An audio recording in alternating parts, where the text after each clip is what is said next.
mainit na balita ngayong tanghali. Asawa ni SPO3 Ricky Santa Isabel, iimbestigahan na rin ng Philippine National Police kaugnay na mga nalalaman nito sa pagdukot at pagpatay sa Korean businessman na si Ji Ik-ju.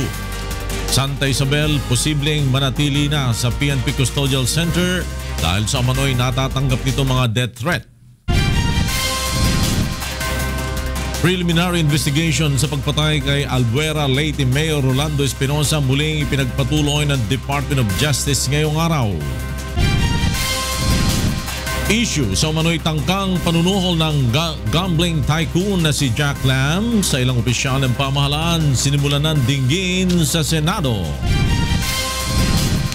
Unang substantive agenda na kapaloob sa final peace agreement ang pamahalaan at National Democratic Front nilagdaan na sa third round ng peace talks sa Rome, Italy.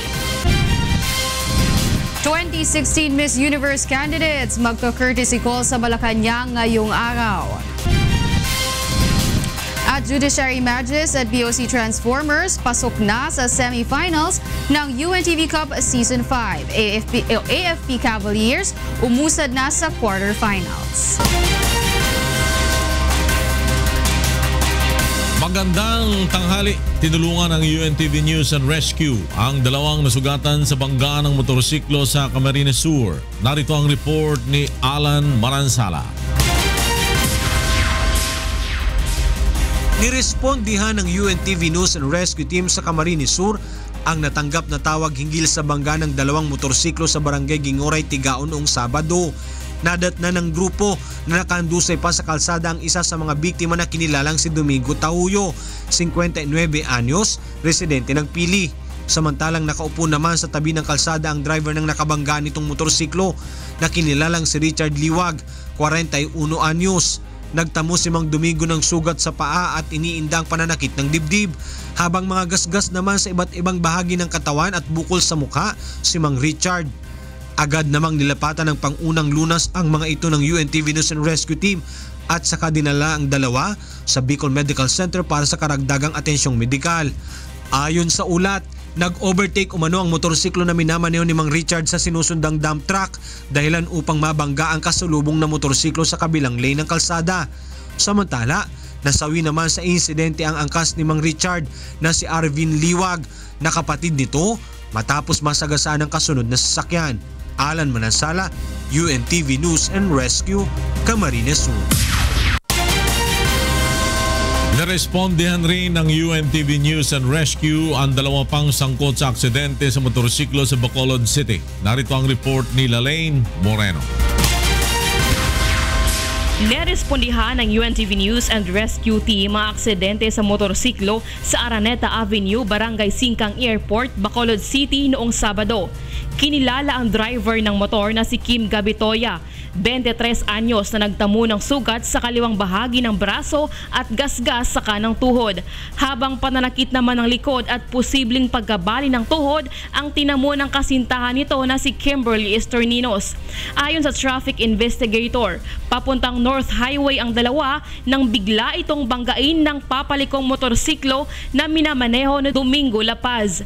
Pinalumiko ano yung Honda motor, amo na nga nabungguan sa sang katadlong dalagan ng isa mga motor ng Honda, diyan nakainom ng Honda motor ng kapaliko. Agad na nilapatan ng paunang lunas ng grupo ang tinamong sugat ng dalawa at pagkatapos ay inihatid sa Bacolod Adventist Medical Center.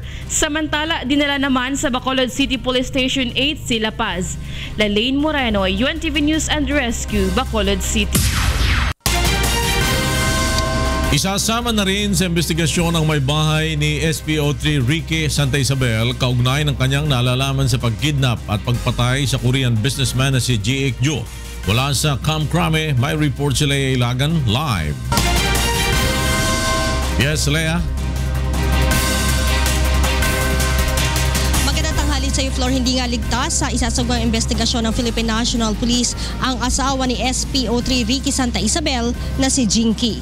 Ayon kay Anti-Kidnapping Group Director, Police Senior Superintendent Glenn Dumlao, bukod tanging ang misis lamang ni Santa Isabel ang maraming nalalaman sa operasyon ng kanyang asawa at kung paano nangyari ang pagdukot, pagpatay at maging ang mga taong kasama sa iligal na operasyon. Maging sila aniya ay nais paikutin ng mag-asawa upang linisin ang kanilang pangalan. Sinabi pa ni Dumlao na isasalang din nila sa financial investigation ang mag-asawang Santa Isabel dahil sa sinasabing dami ng negosyo ng mga ito, ganung hindi naman kalakihan ang sweldo ng isang SPO3. Idinipensa din ng opisyal ang kanyang sarili hinggil sa pagkakadawit sa kanya ni Jinky sa kaso ni G.Ik Joe dahil sa press conference na nabanggit nito kahapon. Aniya, nakipagkita sa kanya si Jinky at ang abogado nito hindi sa bahay nila dyan sa may bahagi ng Aurora, Cubao, kundi dito sa may tennis court dito sa Campo Crame. Subalit wala naman siyang nakuha na mga mahalagang impormasyon at ang nais ng mga ito ay linisin ng AKG ang pangalan ng kanyang asawa na si SPO3 Ricky Santa Isabel. Balik sa floor. Laylay Lagan nagulat mula sa Camp Crame. Maaring manatili na sa PNP Custodial Center si SPO3 Ricky Santa Isabel dahil sa mga pagbabanta sa kanyang buhay. Wala pa rin sa Camp Crame, may report si Grace Casin live. Yes, Grace. Tanghali sa floor, pinag-iisipan na nga ni Philippine National Police Chief Ronald De La Rosa na dito na muna manatili sa PNP si SPO3 Ricky Santa Isabel dahil sa ilan umanong banta sa kanyang buhay.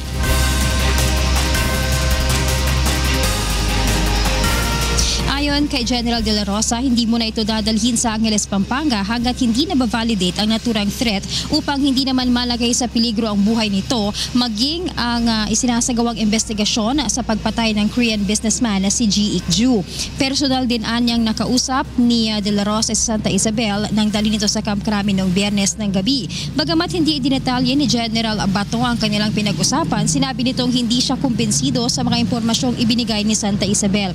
Samantala, nagpasalamat naman si PNP Chief Ronald De La Rosa sa tiwalang ibinigay sa kanya ng Pangulong Rodrigo Duterte nang magdesisyon itong manatili siya sa pwesto kasunod ng mga panawagan sa kanyang pagbibitiw sa pwesto. Narito ang ilan sa mga naging pahayag ni PNP Chief Ronald De La Rosa. It was very clear last night. Pagpasok ni Presidente doon, kinakausap ko siya. Sir, they are calling for my resignation. Mag-resign ako. Sabi niya, no. Very clear. Magtrabaho ka. No. And the number one nag-call for my resignation, si Speaker Alvarez, nandun din naman kagabi. Nag-uusap kami. We had a private conversation. So, okay na. Floor sa flag raising ceremony kanina dito sa Camp Crame, tumayong panauhing pagdangal si DOJ Secretary Vitaliano Aguirre at sinabi nga nito nga tiwala siyang hindi magtatagumpay ang sinumang nasa likod ng planong pagpapabagsak sa tiwala ng mga mamamayan sa kay Pangulong Duterte at lalong-lalo na sa pamunuan ng PNP. Floor? Grace Casin nagulat mula sa Camp Crame. Samantalang matapos na batikusin dahil sa pagkidnap at pagpatay sa Korean businessman, nagbitiw sa tungkulin si PNP Chief Ronald De La Rosa, ngunit hindi tinanggap ni Pangulong Rodrigo Duterte. Narito ang detalye sa report ni Mirasol Abogadil. Nagtipon-tipon sa Camp Crame kagabi ang ilang opisyal ng pambansang pulisya, mga kaanak at mahal sa buhay ni Philippine National Police Chief Director General Ronald Bato de la Rosa para sa pagdiriwang nito ng kanyang ika-55 kaarawan. Dumating din sa pagtitipon si Pangulong Rodrigo Duterte at House Speaker Pantaleon Alvarez. Inihayag ni PNP Chief De La Rosa na nag-offer siya sa Pangulo na mag-resign dahil sa nangyaring eskandalo sa PNP matapos na lumabas sa kanilang investigasyon na sa loob mismo ng Camp Crame pinatay ang Korean kidnapped victim na si G.Ik Joe. Ngunit hindi aniya ito tinanggap ng Pangulo at sa isang talumpati, sinabi ng punong ehekutibo na buo ang kanyang tiwala sa pinuno ng pambansang pulisya. Kami after na natin ko sa CR na siya. Paglabas sa CR, pinapit ko siya. Usap kami. Usap sa Bisaya ba? Usap man sir. Resign ako. Pinaparesign ako. No. Kung resign mo ka. Sa Bisaya sa Tagalog ka. Bakit ka mag-resign? Ano kasalanan mo? Trabaho ka. Kung ipatanggal Wala si Bato, si Speaker, pati ako, wala dito na yung dito. Samantala, sinabi rin ni PNP Chief Bato na hindi niya ipinagdaramdam ang naging pahayag ni House Speaker Alvarez na dapat ay magbitiw na siya sa pwesto. Yung nga, pinaparating sa akin na lang yung trabaho lang, walang personal lang yung out of his position as a speaker, nabitawan niya yung salita to shield the president sa mga further embarrassment, lalong-lalo na sa international scene. Naintindihan ko rin yung side niya. Hindi kayo mangungurner eh. Kinorner niyo siya, kaya nakapagbitaw sa salita ng gano'n. Kinorner eh, nangyarap ka agad. So nakapagbitaw sa salita. Hindi naman natin to be sorry about. Pwede naman kausapin kayo na para sa kanyang birthday wish. Sinabi naman ng pinuno ng pambansang pulisya na sana ay magbago na ang mga tiwaling pulis. Mirasol Abugadil, UNTV News and Rescue, Philippines. Samantala, tiniyak na Malacanang na walang whitewash o cover-up sa investigasyon sa pagdukot at pagpaslang sa South Korean businessman na si Ji Ik-ju. Sinabi ni Presidential Spokesman Ernesto Abella na hindi kukonsintihin ang mga tiwali at abusadong pulis na sumisira sa imahe ng pambansang pulisya. Una nang sinabi ni Presidential Chief Legal Counsel Salvador Panelo na mananagot sa batas ang mga pulis skalawag na gumagawa ng karumal-dumal na krimen. Samantala, kasalukuyang nagsasagawa ng investigasyon ang Senado sa umano'y bribery scandal na kinasasangkutan ng dalawang dating opisyal ng Bureau of Immigration. At mula sa Senado, may report si Joyce Balancho live. Go ahead, Joyce.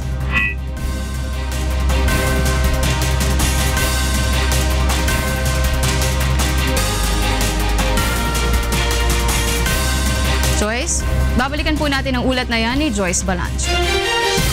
Susunod, unang substantive agenda na nakapaloob sa final peace agreement ng pamahalaan at National Democratic Front nilagdana sa ikatlong round ng peace talks sa Rome, Italy. Muling pagbubukas sa investigasyon sa Mama Sapano encounter na ikinasawi ng 44 na Special Action Force troopers, hiniling ng isa sa mga kaanak ng nasawing pulis. DNR at operator ng dalawang planta sa Limay, Bataan magsasagawa ng dialogo kaugnay ng reklamo ng mga residente na pag-ulan ng abo sa kanilang lugar.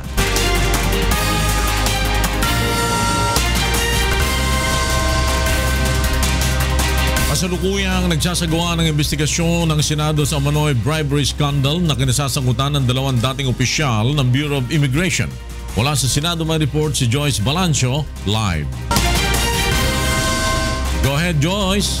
Magandang tanghali sa iyo, Flor. Nagpapatuloy pa rin dito sa Senado ang pagdinig ng Senate Blue Ribbon Committee sa pamumuno ni Senator Richard Gordon patungkol sa manay bribery scandal na kinasasangkutan ng mga opisyal ng Bureau of Immigration. Flor, kung maalala natin, ito yung panunuhol umano ng negosyanteng si Jack Lam sa ilang immigration officials para pakawalan yung mahigit 1,000 Chinese workers na nahuli noong Nobyembre na iligal na nagtatrabaho sa isang casino sa Pampanga. Flor, naririto ngayon sa pagdinig si Justice Secretary Vitaliano Aguirre, mga kinatawan ng Philippine Amusement and Gaming Corporation o PAGCOR, pati din Attorney Michael Robles at Attorney Al Argusino na umanay pangunahing tumanggap ng bribery money kay Jack Lam. Sa ngayon, Flor, ay nagtatanong nga si Committee Chair Richard Gordon dito sa dalawang abogado na to, kay Argusino at kay Robles, patungkol dun sa pagtanggap umano nila ng bribery money na inabot ng spokesperson ni Jack Lam na si retired police senior superintendent Wally Sombero Jr. Sa verasyon kanina, naging testimonya ni Secretary Aguina, Flor, ay sinabi niya personal din siya umanong kinausap ni Sombero sa isang event para alokin ito ng transaksyon sa negosyanteng si Jack Lam. At itong si Sombero, Flor, yung mismo naglatag pa dun sa kalihim ng mga kondisyon na nais nung negosyanteng ito. Aniya, handang magbayad ng anumang halaga si Jack Lam kapalit ng pagpapakawala sa mga arestadong Chinese workers, pati na rin ang pagkuha o pag-secure ng working permits nila dito sa bansa. Ayon pa sa kalihim, Flor, ay inalok din siya ni Sumbero na magninong kay Lam, dahil ito yung term na ginamit kanina, no? And wala pa nag-aalaga kay Jack Lam at siya'y mayaman na negosyante at inaalok nga si Secretary Aguirre kung maaaring pwede siya yung maging protector nito ng illegal online gambling. So simula rin ang pagdinig kanina, Flor, narinig din natin si Senator Joel Villanueva patungkol naman sa inilatag ng investigasyon ng Committee on Labor, Employment and Human Resources na nauna palang nag-imbestiga na noong December pa lang dito sa mga naarestong Chinese. Ayon kay Senator Villanueva ay dismayado siya dahil hindi pala binanggit nitong Attorney Robles at Argusino sa pagdinig nila noon na inalukan pala sila ng 50 million pesos ni Jack Lam. Kapalit nga sa pagpapalaya ng mga arestadong Chinese. May tuturing anya itong material concealment at pinag-iisipan na rin ng senador na maghain sila ng contempt case at perjury laban sa dalawang abogado. Sa ngayon, Flor, ay nagpapatuloy pa rin yung pagdinig dito sa Senado at inaasahan natin na hahaba ito hanggang 3 p.m. mamaya bago magsesyon sa plenaryo. Flor? Joyce Balancio nagulat mula sa Senado. Maaari nang magsagawa ng joint investigation ng pamahalaan at National Democratic Front of the Philippines sa mga lalabag sa Comprehensive Agreement on Respect for Human Rights and International Humanitarian Law o CAHRIL. Narito ang report ni Edith Artates. Nilagdaan ng pamahalaan at ang National Democratic Front of the Philippines ang supplemental guidelines para sa full operation ng Joint Monitoring Committee sa ilalim ng Comprehensive Agreement on Respect for Human Rights and International Humanitarian Law o CAHRIL. Ang paglagdang ito na magkabilang panig ay isang mahalagang hakbang sa usaping pangkapayapaan sa ilalim ng Duterte administration. Matapos malika ang unang draft ng supplemental guidelines noong taong 2004, ngunit bigong malagdaan ng matigil ang peace negotiation noong taong 2011. Ayon kay Government Peace Panel Chairman at Labor Secretary Silvestre Bello III, kabilang sa mga nakapaloob sa naturang guidelines ay ang pamamaraan kung papaano matutugunan ng mga reklamo kaugnay sa mga paglabag ng government force at armed wing ng NDFP na New People's Army.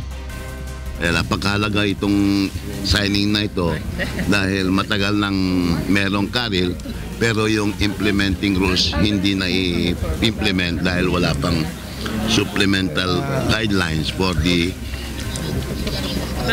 function of both the GRP and the NDF monitoring committee. That means we will now have a full guideline for the monitoring of the implementation of CAHRIL. Positibo naman ang pananaw dito ni NDFP Peace Panel Chairman Fidel Agcawile dahil makatutulong ito sa pag-usad ng ongoing peace talks. And these supplemental guidelines will help to the processing of these complaints, how they will be dealt with by each side, and also should there be a determination that the joint monitoring committee would conduct investigation on the complaints, then it is also here provided for in the supplemental. Sa pamagitan rin nito, ipinakikita ng kasalukuyang administrasyon ang pagmamalasakit at pagrespeto sa karapatang pantao at pagpupursige nito sa pagsulong ng pangmantagalang kapayapaan. Areas of conflict. That's why the GRPMC is now in close coordination with the AFP, the police, and even the Bureau of Jail and Management of the Philippines to ensure that human rights are protected and upheld in their own forces.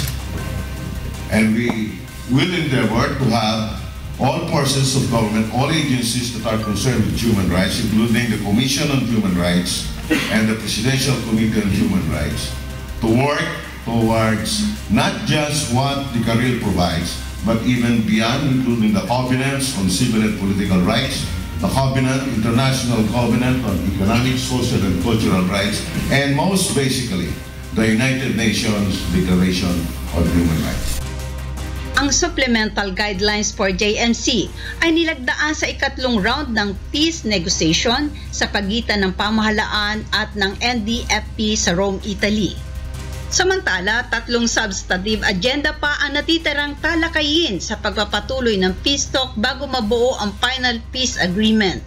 Ito ay ang socio-economic reform, political and constitutional reform, at ang hostilities and disposition of force. Edith Artates, UNTV News and Rescue, Italia. Hiniling ng isa sa kaanak ng SAF 44 kay Pangulong Rodrigo Duterte na muling imbestigahan ang Mama Sapano encounter. Narito ang report ni June Suriao. Ang akin lang is one question. Why was it that there was a war the whole day? At hindi pinapasok yung sa Awang, sa Davao City, Jensen. Bakit hindi tinawag yung air assets? Yun lang. Malaking question din kay Ginoong Garcia Tabdi Jr., ang Money Chief Inspector Jednat Tabdi, ang Noy Seaborn Commander ng 84th Special Action Company, kung bakit walang reinforcement na dumating sa kasagsagan ng bakbakan noon ng SAP troopers at mga miyembro ng MILF at BIFF. Kalagasan, napabayaan sila eh. Parang kinatay lang sila doon. Walang kalaban-laban. Kahit man lang may eroplano sana na kahit dumaan lang o helicopter, siguro natakot yung mga kalaban nila. Sariwa pa rin sa isip ni Manong Jr. ang kabayanihan ng kanyang anak at ng mga kasamahan nito na anya'y tila nagamit lamang ng ilang may sariling interes. Kaya siya lang na lang ang tumatawag doon kasi siya ang may hawak ng mga telephone communication kasi yung isang kasama nila talagang wala na eh. Talagang may tama na, siya lang may communication. Sabi, walang tumutulong sa kanila eh. Lahat tinawagan niya, kaya siya na lang nagsasabi na sige, lalaban tayo, may reinforcement, wala pala. Kaya siya ang tumitingin kung saan sila tatakbo para hindi sila mamatay lahat. Kaya ganun, may nabuhay. 44 na miyembro ng PNP Special Action Force ang nalagas. Isang bagay na mahirap kalimutan ng mga pamilya ng magigiting na pulis na naglaan ng kanilang buhay para sa bayan. Kailan nyo nakaintindihan na ganun palang ginagawa nila? Nung namatay na sila. So hindi nyo alam na ganun kadelikado? Opo, sir. Kasi hindi niya sinasabi sa amin yung lahat ng lakad nila, kasi hindi lang si Marwan pala ang nakuha nila, marami silang yung mga activity na ano nila sa Zamboanga. Bago pa si Marwan? Oo, sir. Zamboanga Seeds. Tsaka meron pa, pero hindi lang sinasabi ng SAF. Kasi operation nila yun. Yung mga nakukuhang mga wanted na sila rin palang grupo nila, yung namatay doon sa Mama Sapano sila. Yung tatlong yun eh. Sina Pabalina, sina Irania, Tria, tsaka siya. Kaya ang pakiusap ni Manong Jr. kay Pangulong Duterte, muling buksan ang investigasyon ng Mama Sapano Operation.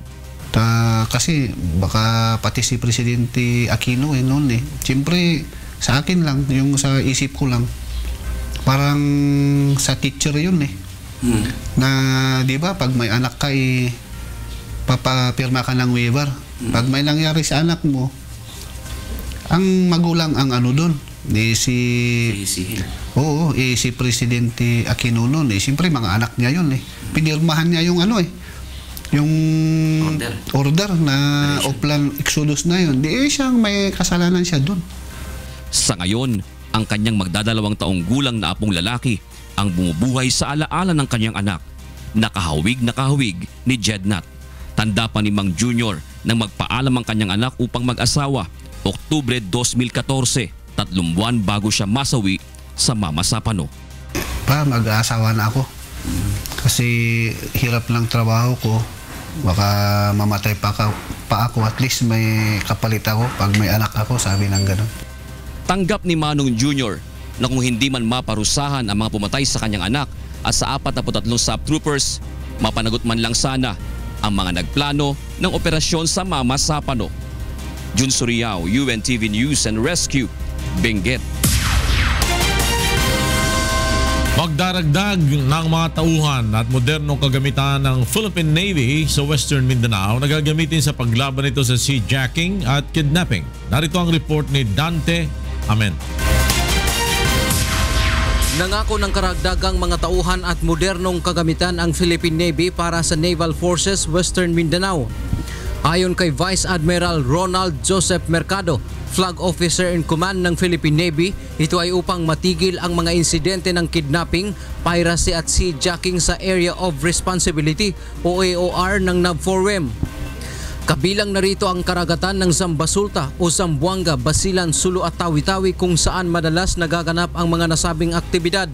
We are putting more support here in Naval Forces Western Mindanao because we're trying to focus on that particular urgency to address yung mga kidnapping, seajacking and piracy. Dagdag pa ni Mercado, bahagi rin ito ng kanilang ginagawang hakbang bilang pagsuporta sa AFP na maisakatuparan ang mandato ng Pangulo na wakasan ang mga bandidong grupo sa Mindanao, partikular ang Abu Sayyaf Group. Dumalo ang pinuno ng Philippine Navy sa Change of Command ceremony ng bagong commander ng NAVFORWEM noong Biyernes. Pinalitan ni Rear Admiral Rene Medina si outgoing commander, Rear Admiral Jorge Amba, na mag-assume naman bilang commander ng Naval Education and Training Command. This year, as I mentioned, we'll be acquiring more fast boats. So we'll be having more ships for the Marines, more trucks and platforms. Samantala, nakauwi na sa Davao del Sur at General Santos City ang dalawang Pilipinong bihag ng Abu Sayyaf na pinakawalan sa Indanan, Sulu noong nakaraang linggo. Sina Esteban Hanamham at Dulce Almers ay binihag ng mga bandidong Abu Sayyaf noong October 26, 2016 habang sakay ng isang fishing vessel sa Pangutaran Island, Holo, Sulu. Ayon sa AFP, bunga pa rin ito ng kanilang mas pinaigting na operasyon kontra bandidong Abu Sayyaf. Joint Task Force sa Sulu conducted some sort of rescue operation and they were successful of rescuing that. Nakalingat yung guardia and then they were able to escape. Dante Amento, UNTV News and Rescue, Zamboanga City. Pupulungin ni Pangulong Rodrigo Duterte mamayang hapon ang mga pinuno ng Armed Forces of the Philippines o AFP at Philippine National Police o PNP sa Malacanang. Mula sa Malacanang, may report si Rosalie Coz live. Go ahead, Rosalie. Magandang tanghali, Waila. Maghapon ang meeting ni Pangulong Rodrigo Duterte ngayong araw sa Malacanang.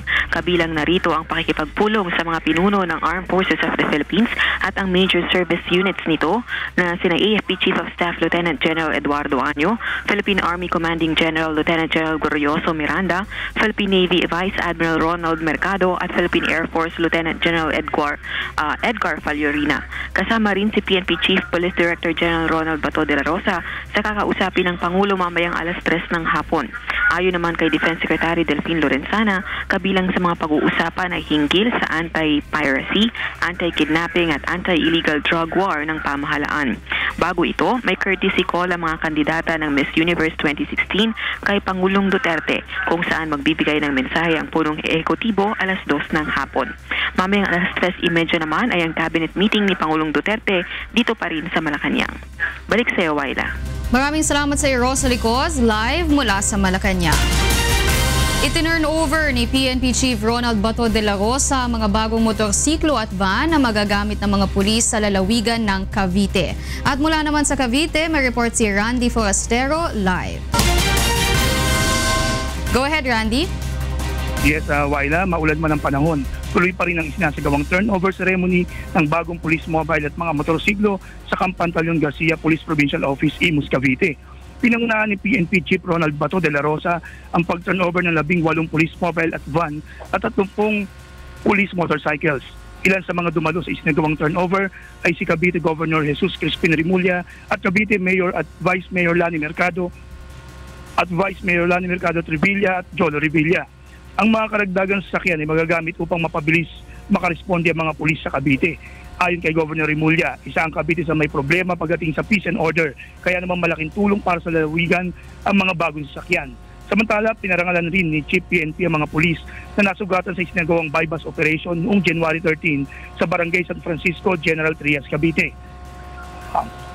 Balik sa iyo, Waila. Maraming salamat sa iyo, Randy Forastero, live mula sa Cavite.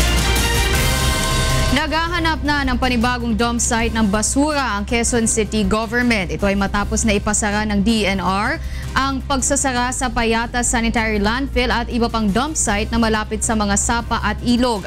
Naritong report ni Ray Pelayo.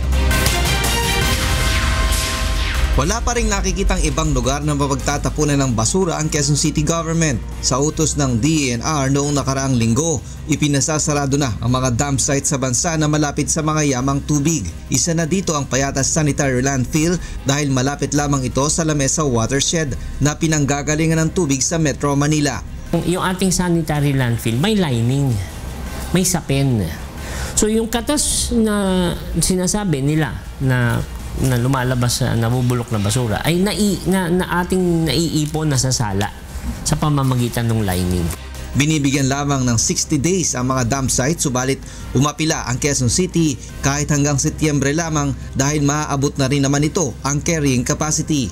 Nangangahulugan din ng dagdag na 300 million pesos na gastos kapag mas malayo ang pagtatapunan ng basura. Nasa 500 truck ng basura ang dinadala sa landfill araw-araw. Hindi pa nga namin alam kung aling LGU ang tatanggap ng basura ng ibang lungsod. Kasi nga mayroong prinsipyo na sinasabi silang not in my backyard. Sa tambakan ding ito ng basura naghahanap buhay ang nasa 2,000 scavenger o mga namumulot ng basura. Ang tanong nila, saan nakukuha ng panggastos kung isasara ang landfill? Nung halimbawa po, yung mga truck na pumapasok po rito, isosort lang po ulit namin, tapos yung pinakabasura, yun na lang po yung alisin ulit. Para makuha po namin yung mga pwede pa po namin pakinabangan, yung mga pagkakaperahan pa po. Katabi ng landfill ang 23 hektarya na isinarang Payatas dump site.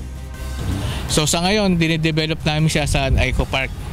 So nakita niyo naman, medyo marami na siyang tanim. Sa ilalim ng mga halaman ay may biogas na nakukuha mula sa mga nabubulok na basura na ginagamit naman sa 1 megawatt na power plant. Ray Pilayo, UNTV News and Rescue, Quezon City. Sa iba pang balita, magsasagawa ng dialogo ang DENR at 2 planta sa Limay, Bataan tungkol sa reklamo ng mga residente doon ng pag-ulan ng abo. At mula sa Bataan, may report si Joshua Antonio live. Magandang tanghali sa iyo, Joshua. Yes, Waila, isang dialogue ang sinasagawa ngayon ng Environmental Management Bureau Region 3 sa kanilang opisina dito sa Sitio San Fernando, Pampanga. Kasama sa dialogue ang mga kinatawanan 2 planta mula sa Limay, Bataan na nirereklamo ng mga residente kaugnay sa ash spill. Kasama rin sa pagpupulong ang Department of Health na nagsagawa ng pagsusuri sa mga residente na apektado umano na ash spill na nagkaroon ng mga iba't ibang mga sakit. Ayon sa grupo ng anti-coal plant mula sa Limay, Bataan, magbibigay ng report ang multi-part-type monitoring team mula sa kinatawan ng DENR, EMB at LGU. Umabot ng 3 linggo ang ginawang pagmonitor at inalam ng team kung may nalabag na ba ang 2 planta na inirereklamo. Panawagan ng mga anti-coal plant movement group na dapat ay may managot sa perwisyon dulot ng ash spill. Waila. Maraming salamat sa Joshua Antonio live mula sa Bataan. At ngayon naman, alamin natin ang mga balita mula sa iba't ibang panig ng Pilipinas. Ihahatid ng ating kasangbahay na si Deb Riveral live mula sa Cebu City. Maayong udto, Deb. Yes, daghang salamat Flor ug maayong udto sa atong mga kasangbahay. Aniya na ang mga balita gikan sa nagkalain-laing dapit sa atong nasod. Apektado ang National Irrigation Administration sa Region 4B human nibalibad ang mga mubayad ang mga mag-uuma sa irigasyon tungod sa anunsyo ni Presidente Rodrigo Duterte nga libre nga patubig. Ani ang report ni Sherwin Kulubong. Nilinaw ng National Irrigation Administration Region 4B sa mga magsasaka na hindi pa ipinapatupad ang libreng irigasyon na ipinahayag ni Pangulong Rodrigo Duterte kamakailan. Una nang sinabi ng Pangulong Duterte na naglaan siya ng 2 bilyong pisong pondo sa NIA para ilibre na ang patubig sa mga magsasaka. Ngunit ayon sa NIA, simula noong 1 taon marami ng magsasaka ang hindi nagbayad sa kanila kaya nagkaroon sila ng problema sa kanilang budget. Sa ngayon po, hindi po ako nagbabayad ng patubig. Pero may nag-survey na po doon na may gagawin na pong irrigation na parang kay Duterte po, kay Presidente Duterte na tulong sa mga magsasaka. May nagsinukat na po yun. Libre pong patubig, yun po ang sabi ng taga-Department of Agriculture. Pati yung supposed to be hanggang December na nagkukulek, yung iba, sinakyan na. Hindi naman magbabayad, hindi na kami magbayad. So affected yun. Naapektuhan ng namin yung budget. Sinabi ni Engineer Bugasya na posible anyang ipatupad ang libreng patubig sa darating na dry season ngayong taon. Sa amin, when we say first crop, dry season yun. Yung nagtatanim ka ng October to November, maha-harvest yan ng February or March. Ayun, yun ang ano. So yun ang supposed to be na yung cropping niya, ang harvest niya, yung first harvest of the year. Ang libreng irigasyon ay suporta ng gobyerno sa mga magsasaka na itinuturing na kabilang sa mga pinakamahihirap na sektor sa bansa. Sherwin Kulubong, UNTV News and Rescue, Oriental Mindoro. Nagbuhat og usa ka road discipline task force ang Davao City Police sa tumong nga masulbad ang problema sa trapiko sa Dakbayan. Si Victor Cosare sa maong report. Ang pagkadili disiplinado sa uban o ang mga babag sa kalsada ang pipila sa mga nakitang hinungdan sa Davao City Police kung anong nagkakabugat ang trapiko sa syudad. Sumala pa sa mga otoridad, bisag midaghan na ang sakyanan ug wala gipalapdan ng mga kalsada, malikayan paghihapon ang trapiko kung disiplinado ang mga motorista. Isip kasulbaran sa maong problema, gibugna sa Davao City Police ang Road Discipline Task Force. Kadaghanan sa atong mga drivers manggod, wala na nag-obserba sa atong balaod. So, ang mo lang is this is just a reminder to all na mga commuters, mga drivers nga mulugar, magpakabana, mag-observe og proper traffic rules and regulations, and to be disciplined also. Trabaho sa maong grupo ang pagpasiugda og mga road clearing operation aron wag tangon sa mga kalsada ang mga sakyanan nga nakaparada sa dili husto nga lugar, ang pagdakop sa mga motorista nga dili musubay sa balaod trapiko, pati ang pagtangtang sa mga estruktura sa sidewalk aron maagian kini ug dili sa dalan magbaktas ang mga tao nga usa sa hinungdan nganong mupiot ang kalsada para sa mga sakyanan. Continue this practice na po all throughout. So we have to instill discipline to everybody. That's why lahat ng mga tinanggal natin ng mga blockages, mga unnecessary things dito sa public roads, pinapaalala po natin, hindi po ninyo pag-aari itong public roads. That's why lahat po gagawin natin to clear this area. Matag istasyon sa pulis sa Dakbayan adunay road discipline team. Usa ka bulan ang pagahimuong information drive sa mga pulis mahitungod sa mga ginadili sa kalsada. Hangyoon usab ang mga illegal vendors nga muhawa sa sidewalk. Kauban usab niini ang internal cleansing batok sa mga pulis nga walay rehistro ang sakyanan o nagadrive nga walay lisensya. Human ang usa ka bulan, sugda na sa mga pulis ang pagpandakop ug paghatag og silot sa mga mulapas sa balaod. Victor Cosare, UNTV News and Rescue, Davao City. Positibo ang NEDA o National Economic and Development Authority nga dako ang maitabang sa ambisyon 2040 sa Eastern Visayas aron mabalik ang kakusog sa ekonomiya ug mapaus-usan ang poverty incidence sa rehiyon. Kini ang report ni Jeneline Gaki. National Economic and Development Authority o NEDA ang magkadurodilain nga colleges ngan State University sa Tacloban City ang nasulod ang Ambisyon 2040 program han gobyerno. Sumala han NEDA, iginpalusad na ininirahan Northern Samar nga pinakapobre nga probinsya Eastern Visayas. Ginaabi-abihan ahensya ang mga estudyante ha lugar nga maging advocates para mapaubos ang poverty incidence. Ginlalauman nga dakuan maibubulig ang infrastructure projects nga kaupod na programa, ilabi na nga aada sentrohan rehiyon ngan kaudganan ginaagian ang mga tipakadto Luzon ngan Mindanao. Sugad man ang nahasulod nga programa para han edukasyon. More infrastructure projects in the region. And then nandoon pa yung recently the free tuition in the state universities and colleges. So we have I think 10. Mas marami naman estudyante sa region natin na matutulungan para magkaroon ng higher education. Target ang programa ang Zero Poverty Incidence pagulpotit 2040.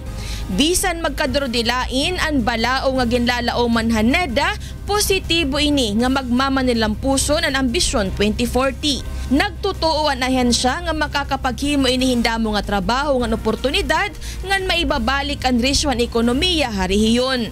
given the recent development in our region, especially in 2015, I think there are good reasons to believe that we can still achieve more.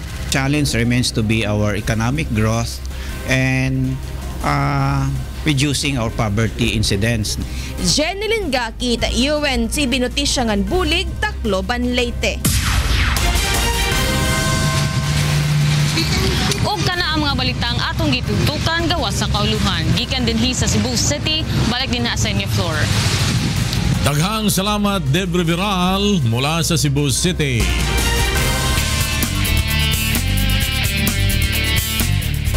Nagpahayag na ng pagkabahala ang isang barangay sa Caloocan City kaugnay ng halos linggo-linggong insidente ng pamamaril sa nasasakupan nito mula pa nitong nakalipas na Disyembre. May report si Maki Libradilla. Patay sa pamamaril ang isang lalaki sa barangay 119 Caloocan City kagabi. Ayon sa opisyal ng barangay, 3 putok ng baril ang narinig ng mga residente bandang alas 11 ng gabi at pagkatapos ay nakita nilang nakahandusay ang biktima na dayo lang umano sa lugar. Hinala nila, maaaring may kinalaman na naman sa illegal na droga ang nangyaring krimen. Ay hindi talaga rito yan. Ngayon lang namin nakita yan. Labis namang ikinababahala ng mga barangay official ang sunod-sunod na insidente ng pamamaril sa kanilang lugar mula pa noong Disyembre. Dito marahil dinadala ang mga biktima dahil maraming makikipot at madidilim na iskinita sa barangay. Madilim, walang makakita sa kanila. Wala nga nakakita, putok lang narinig. Sa ngayon ay inaalam na ng mga otoridad ang pagkakakilanlan ng biktima at ng mga sospek at kung ano ang motibo ng pamamaslang. Maki Libradilla, UNTV News and Rescue, Caloocan. Ipinagpatuloy ng Department of Justice ngayong araw ang preliminary investigation sa kaso ng pagpatay kay Albuera Mayor Rolando Espinosa. Mula sa DOJ, may report si Roderick Mendoza live. Yes, Roderick? Laura, itinuloy nga ng DOJ kaninang pasado alas 10 ng umaga ang preliminary investigation sa kasong multiple murder kaugnay ng pagkakapatay kay Albuera Leyte Mayor Roland Espinosa at inmate na si Raul Yap sa loob ng Leyte Sub-Provincial Jail noong Nobyembre ng nakaraang taon. Dumalo ang 23 pulis na mga respondent sa kaso sa pangunguna ng dating hepe ng PNP CIDG Region 8 na si Superintendent Marvin Marcos. Lahat sila ay nagsumite na ng kanilang counter affidavits o kanya-kanyang sagot sa mga akusasyon ng NBI. Ayon sa kanilang abogado na si Attorney Roland Inting, walang naging sabuatan o conspiracy ang mga pulis upang patayin si Mayor Espinosa. Lehitimoan niyang operasyon ng mga pulis at sinusunod lamang ng mga ito ang kautusan ng korte na siyang naglabas ng 2 search warrant na ginamit sa operasyon. Sinabi pa ni Atty. Inting na depektibo ang reklamong isinampa ng NBI dahil 5 sa mga respondent ay hindi naman kasama sa operasyon. Isa na rito ang kanyang kliyente na si Senior Inspector Constantino na nasa Cagayan nang mangyari ang raid sa Leyte Sub-Provincial Jail noong November 5. Itutuloy ang preliminary investigation sa February 2. Lord? Roderick Mendoza, nagulat mula sa DOJ. Susunod, Judiciary matches at BOC Transformers pasok na sa semifinals ng UNTV Cup Season 5. AFP Cavaliers umusad naman sa quarterfinals. 2016 Miss Universe candidates puspusan na ang pag-iinsayo para sa nalalapit na koronasyon. Sa ating serbisyong kasangbahay, mahigit sa 6 na raang preso sa 2 kulungan sa Binangonan, Rizal, nabigyan ng libreng medical services ng UNTV at MCGI.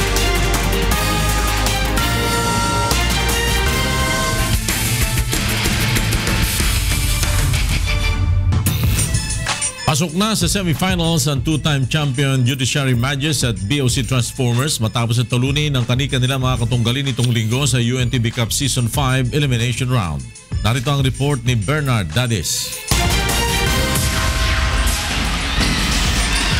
Nice drive! Pasok na sa semifinals ng UNTV Cup Season 5 ang 2-time champion Judiciary Majes matapos makuha ang napakahalagang panalo kontra MMDA Black Wolves sa score na 77-62 na ginanap sa Pasig City Sports Center kahapon. Sa record na 8 panalo at 2 talo, nakuha ng Judiciary ang ikalawang pwesto sa automatic slot para sa semi-final round. Sunod lamang dito ang PNP Responders na may 7-2 win-loss record. Bagamat may isa pang nalalabing laban ang PNP Responders sa darating na linggo kontra Malacanang Kamao, ang Judiciary pa rin ang makakakuha ng number 2 slot kahit manalo pa ang PNP dahil sa tinalo ng Judiciary ang PNP batay sa win over the other rule. Maliban sa rebound, dinumi na rin ng Judiciary ang assist, steals at maging blocks. Tinanghal na best players of the game sina Ariel Capus na kumamada ng 23 points, 7 rebounds, 1 assist at 3 steals. At si Warren Ibanez na may tig-6 na puntos at assist, 4 rebounds at 3 steals. Siyempre nagpapasalamat kami sa unang-una sa taas. Binigyan niya kami ng guidance para manalo sa laban na to. Tsaka talagang gusto naming manalo para makuha yung semifinals in twice to beat advantage. So nanguna naman sa Black Wolves ang big man na si Cyril Santiago na may 21 markers, 10 boards at 2 swats. Ang MMDA Black Wolves na may 4-6 win-loss record ay nagpaalam na sa liga ngayong season. Ipinamalas naman ng two-time champion AFP Cavaliers ang kanilang kalibre bilang defending champion matapos talunin sa isang cardiac game ang powerhouse BOC Transformers kahapon sa score na 96-91. Sa first quarter, lamang pa ng 2 puntos ang Bureau of Customs, 26-28. Nagbuslo ng 10 puntos si Boyet Bautista sa second quarter upang pangunahan ng AFP na baligtarin ang sitwasyon 49-43. Naiangat pa sa 16 puntos ng Cavaliers ang abante sa pangunguna ni Boyet Bautista, Jeffrey Cambao at Alvin Zuniga bago nagtapos sa 70-64 ang third quarter. Nakadikit sa 72-70 ang BOC sa kalahatian ng last quarter. Nagpaputok pa ng 18 points sa fourth quarter si playing coach Captain Marvel Duremdes mula sa kabuuan niyang 22 points. Ngunit hindi ito naging sapat upang pigilan ang mahigpit na depensa ng defending champion hanggang sa maubusan na ng oras ang BOC. Tinanghala best players of the game sina Boyet Bautista na may 25 points at si Jeffrey Cambao na may 17 points. Ang AFP na may 6 na panalo at 4 na talo ay pasok na sa quarterfinals. Hindi namin magagawa yan kundi sa effort ng mga players ko, coaching staff. Yung last 2 games namin, yun yung pinakamahirap na practice eh. At least nag-paid off. Yun lang ang vision namin, makapasok muna quarterfinals. Sa kabila ng pagkatalo, pasok pa rin sa automatic slots ang BOC na may 8-2 win-loss record. Bernard Daddies para sa UNTV Cup Season 5. At alamin naman natin ang mga balita sa labas ng bansa mula kay William Theo. Good afternoon, William. Good afternoon, Wyla, and to all our kasangbahay. Here are the top stories from around the globe. A dangerous weekend weather system has killed at least 16 people in the U.S. South. Videos from the affected area showed collapsed buildings, homes with roofs destroyed, toppled trees, and fields littered with debris. Georgia Governor Nathan Deal declared an emergency for 7 counties in the south-central part of the state, warning that dangerous conditions persisted and could reach north to the Atlanta area. Severe weather also injured more than 50 others and damaged about 480 homes in Mississippi, state officials said on Sunday. U.S. President Donald Trump pledged federal assistance for Georgia, Florida, and Alabama. Still in the United States, at least 1 person was killed and 7 others were wounded during a botched robbery at a jewelry store at a San Antonio mall in Texas. The shooting unfolded as 2 people who staged an armed robbery at a K Jewelers outlet at the Rolling Oaks Mall were fleeing. One bystander who had license to carry a concealed firearm shot one of the suspects. The mall was locked down with shoppers and store employees held inside their stores while police combed the area looking for the second suspect. And in Italy, rescue workers have found the dead body of a man in a wreckage of the hotel in central Italy that was buried in an avalanche last week, the Italian fire service said on Sunday. The death toll stands at 6, with 23 people still missing. 9 people, including 4 children, were pulled alive from the piles of rubble and snow on Saturday. Italian Prime Minister Paolo Gentiloni said on Sunday his government would work to find ways to give the national bodies involved in emergency and reconstruction operations more power. And those are the stories making headlines around the globe. Back to you, Wyla. Thank you, William Theo.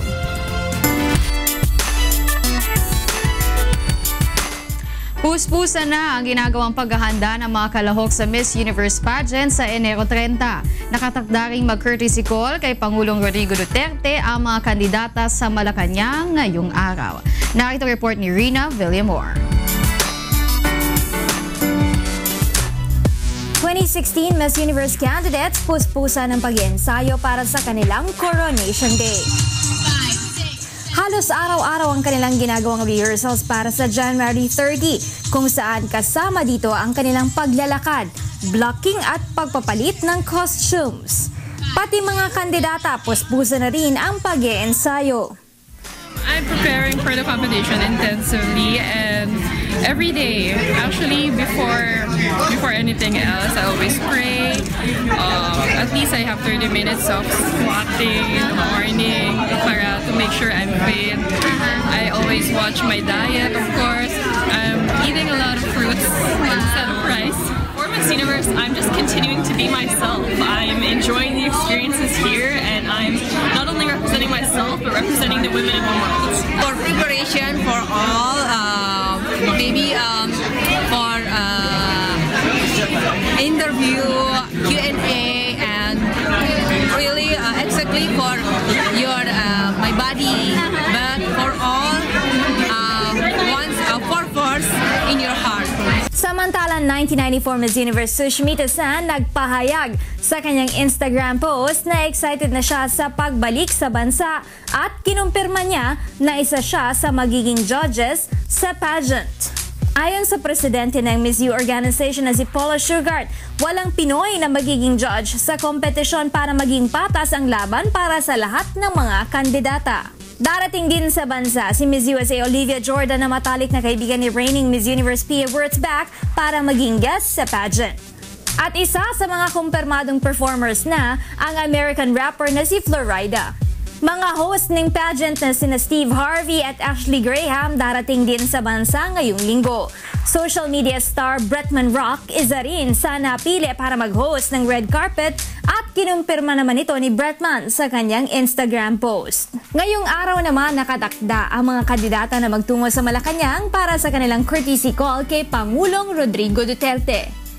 Rina Villamor Camera, UNTV News and Rescue, Pasay City.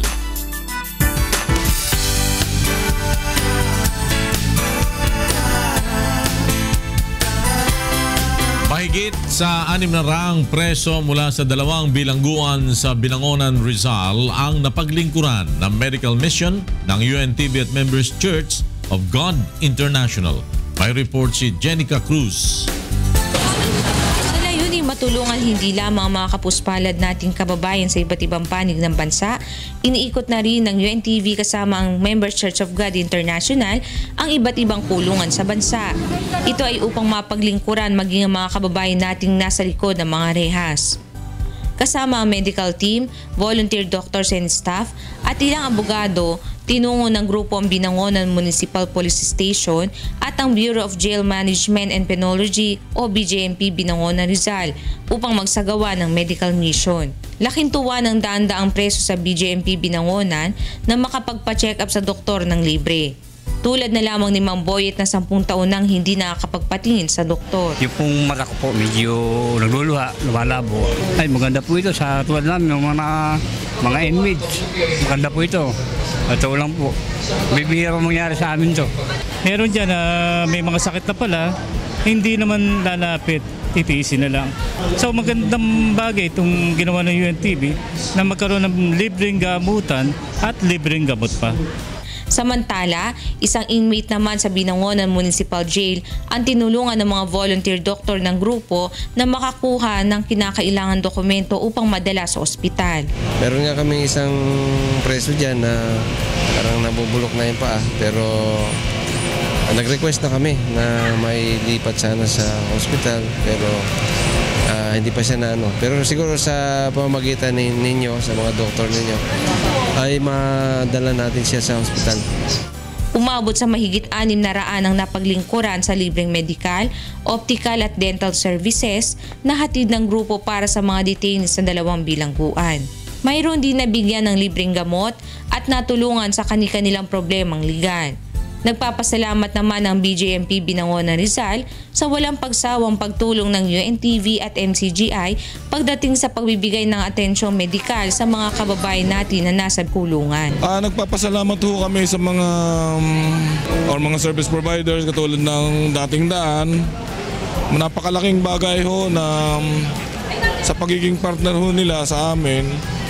Yung mga pagkukulang ho ng gobyerno na hindi na napupunuan, yung pagkukulang, napakalaking bagay ho. So, thank you very much. Jenica Cruz para sa Serbisyong Kasangbahay.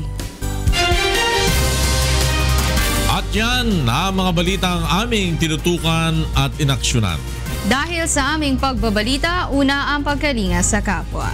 UNTVC News, may balita sa anumang panig ng daigdig. Magandang tanghali.